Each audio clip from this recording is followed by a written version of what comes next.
আসসালামু আলাইকুম। এখন শুনবেন সংবাদ শিরোনাম। শিগগিরই পৌর, সিটি ও উপজেলা নির্বাচনের কথা জানালেন এলজিআরডি মন্ত্রী মির্জা ফখরুল। নিজ নিজ মন্ত্রণালয়ের দায়িত্ব বুঝে নিলেন নতুন মন্ত্রী প্রতিমন্ত্রীরা। সেবা নিশ্চিতে প্রতিটি সেক্টর ঢেলে সাজানোর প্রত্যয়। জুলাই সনদ বাস্তবায়নে ছাড় নয়, জানালেন বিরোধী দলীয় নেতা ডাক্তার শফিকুর। সংবিধান সংস্কার পরিষদের শপথ না নেয়ায় বিএনপির সমালোচনা।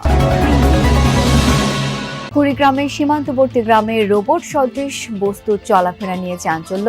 প্রতিবেশী দেশের গোয়েন্দা নজরদারি, বলছেন কেউ কেউ বিজিবির ঘটনাস্থল পরিদর্শন। আসসালামু আলাইকুম। এতক্ষণ শুনছিলেন সংবাদ শিরোনাম, এখন শুনবেন বিস্তারিত। আইনের শাসন নিশ্চিত করে দুর্নীতি কমাতে চান নতুন মন্ত্রীরা। আইনশৃঙ্খলার উন্নতি ও মব সন্ত্রাস যেন আর না ঘটে, এজন্য সরকার সচেষ্ট থাকবে বলে জানিয়েছেন নতুন এলজিআরডি মন্ত্রী মির্জা ফখরুল ইসলাম আলমগীর। এ সময় তিনি বলেন, শূন্য থাকা স্থানীয় সরকার বিভাগের সিটি, পৌর ও উপজেলা নির্বাচন দ্রুত সম্পন্ন করা হবে। অন্তর্বর্তী সরকারের কার্যক্রম নিয়ে কোনো শ্বেতপত্র প্রকাশ করা হবে না। আইনমন্ত্রী ২৪-এর মানবতা বিরোধী অপরাধ রাখার কথা বলেন। দায়িত্বপ্রাপ্ত সব মন্ত্রী মন্ত্রণালয় কেন্দ্রিক অনিয়ম ও দুর্নীতির সিন্ডিকেট ভাঙতে চান। স্মৃতিসৌধে ও জিয়ার সমাধিতে ফুল দিয়ে একে একে মন্ত্রীরা আসতে থাকেন প্রশাসনের সর্বোচ্চ কেন্দ্রবিন্দু সচিবালয়ে। তাদের বরণ করে নেন সচিবসহ মন্ত্রণালয়ের কর্মকর্তারা। বিএনপি মহাসচিব মির্জা ফখরুল ইসলাম আলমগীর দায়িত্ব গ্রহণের পর শুভেচ্ছা বিনিময় করেন তাদের সাথে। এরপর তিনি জানান, শূন্য থাকা স্থানীয় সরকারের সিটি, পৌর, উপজেলা, জেলা ও ইউনিয়ন পরিষদের নির্বাচন যত দ্রুত সম্ভব সম্পন্ন করতে চায় সরকার। যত দ্রুত সম্ভব আমরা এগুলো নির্বাচনের ব্যবস্থা করব, যত দ্রুত সম্ভব। এটা আপনার তো আরেকদিন সম্ভব না, but will immediately try to go for that. অন্তর্বর্তী সরকারের কয়েকজন উপদেষ্টার কার্যক্রম নিয়ে প্রশ্ন রয়েছে, এক্ষেত্রে সরকার কোনো ব্যবস্থা নেবে কিনা, এর জবাবও দিয়েছেন এলজিআরডি মন্ত্রী। যতটুকু প্রয়োজন ছিল তারা সেই কাজ সিংহভাগ করতে পেরেছে। মূল সমস্যাটা কি ছিল? ট্রানজিশন টু ডেমোক্রেসি, সেটা তো তারা করে দিয়ে গেছে। সুতরাং you must give credit to that. অন্তর্বর্তী সরকারের সময় আইন শৃঙ্খলা পরিস্থিতি নাজুক ছিল, নিয়ন্ত্রণহীন ছিল মব সন্ত্রাস। এক্ষেত্রে নতুন সরকার কাজ করবে বলে জানান মির্জা ফখরুল। আইন শৃঙ্খলা যতটুকু খারাপ ছিল এটাকে ইমপ্রুভ করার চেষ্টা করতে হবে। একটা বড় ঝড় গেছে আমাদের, একটা বিপ্লব হয়েছে, বিদ্রোহ হয়েছে, মুহূর্তের মধ্যে সব ঠিক হয়ে যাবে এটা মনে করার কারণে। নতুন স্বরাষ্ট্রমন্ত্রীও বলেন, দেশে মব সন্ত্রাসের দিন শেষ। প্রশাসনের দলীয়করণ বন্ধ ও পেশাদারিত্ব ফিরিয়ে আনার আশ্বাস দিয়েছেন।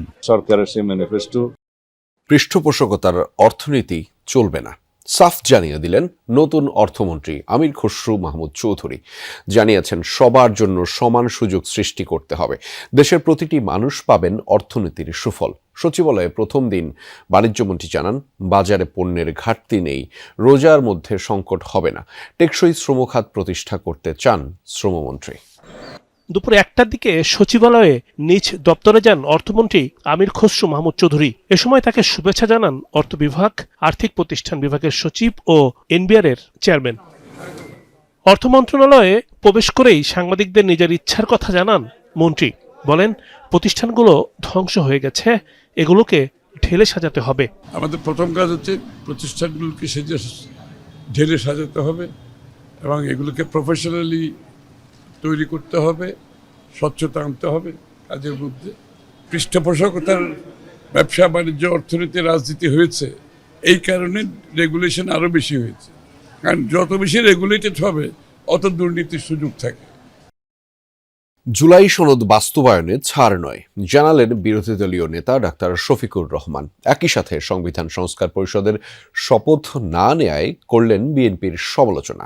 সকালে মিরপুর এলাকায় পরিষ্কার পরিচ্ছন্নতা কর্মসূচি চালান জামায়াতে ইসলামের আমির। জানিয়েছেন, সরকারি তহবিল বহাল থাকলে মডেল হবে মিরপুর কাফরুল এলাকা। বুধবার ভোরে মিরপুরের মণিপুর বায়তুন নূর মসজিদে নামাজ আদায় করেন জামায়াতে ইসলামের আমির ডাক্তার শফিকুর রহমান। এরপরই পরিষ্কার পরিচ্ছন্নতা কর্মসূচির উদ্বোধন করেন বিরোধী দলীয় এই নেতা। মণিপুর উচ্চ বিদ্যালয়ের বালিকা শাখা থেকে শুরু করে ৬০ ফিট সড়কেও নেতাকর্মীদের সাথে নিয়ে ময়লা আবর্জনা পরিষ্কার করেন ডাক্তার শফিকুর। পরে সাংবাদিকদের জামায়াতে আমির বলেন, প্রতিদিন বাদ ফজর কমপক্ষে 1 ঘন্টা ময়লা পরিষ্কার করা হবে। মিরপুর কাফরুলকে মডেল এলাকা হিসেবে গড়ে তোলা হবে। এই কাজে সরকারের ফান্ডিং চালু রাখার আহ্বান জানান তিনি। আজকে এটা লোক দেখানো নয়, এটা দিয়ে শুরু। প্রতিদিন ফজরের পরে আমাদের প্রত্যেক ইউনিট মিনিমাম আধা ঘন্টা সময় এই পরিচ্ছন্নতার কাজ করবে। 1 ঘন্টা পারলে আরো ভালো। আমি ঢাকায় থাকলে প্রতিদিন এখানে আসবো, প্রতিদিন রাস্তা ঝাড়ু দেবো ইনশাআল্লাহ। আর ঢাকার বাইরে থাকলে যেখানে যাব ওখানে আমার সহকর্মীদের নিয়ে আমি কাজ করব। এ সময় তিনি বলেন, সংবিধান সংস্কার পরিষদের শপথ না নেয়ার মাধ্যমে জুলাই গণ অভ্যুত্থানকে অপমান করা হয়েছে। তবে সরকার যদি জুলাই সনদ বাস্তবায়নের উদ্যোগ না নেয়, বিরোধী দল ছাড় দেবে না। এই জুলাই কারণেই তো এই নির্বাচন হলো। এই নির্বাচন হওয়ার কারণে তারেক রহমান সাহেব হয়েছেন প্রধানমন্ত্রী, আমি হয়েছি বিরোধী দলীয় নেতা। এই জুলাই না আসলে কি আমরা এটা হতে পারতাম? এই খেদমতের এই সেবার সুযোগ পেতাম?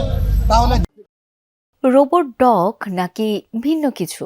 কুড়িগ্রামের সীমান্তবর্তী গ্রামের রাস্তায় রোবট সদৃশ বস্তুর চলাফেরা নিয়ে সৃষ্টি হয়েছে ব্যাপক চাঞ্চল্য।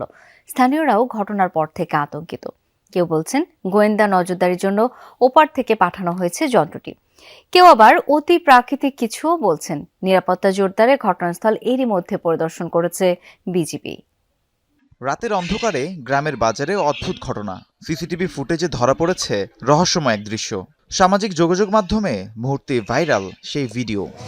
চুরির হাত থেকে রক্ষা পেতে দোকানের সামনে সিসি ক্যামেরা বসিয়েছিলেন কয়েকজন। হঠাৎই মঙ্গলবার রাত 3টার পর সেই সিসিটিভিতে ধরা পড়ে এমন দৃশ্য। যেহেতু নাইট গার্ড নাই, ওই জন্য সেফ রাখার জন্য সিসি ক্যামেরা দেওয়া হয়েছে।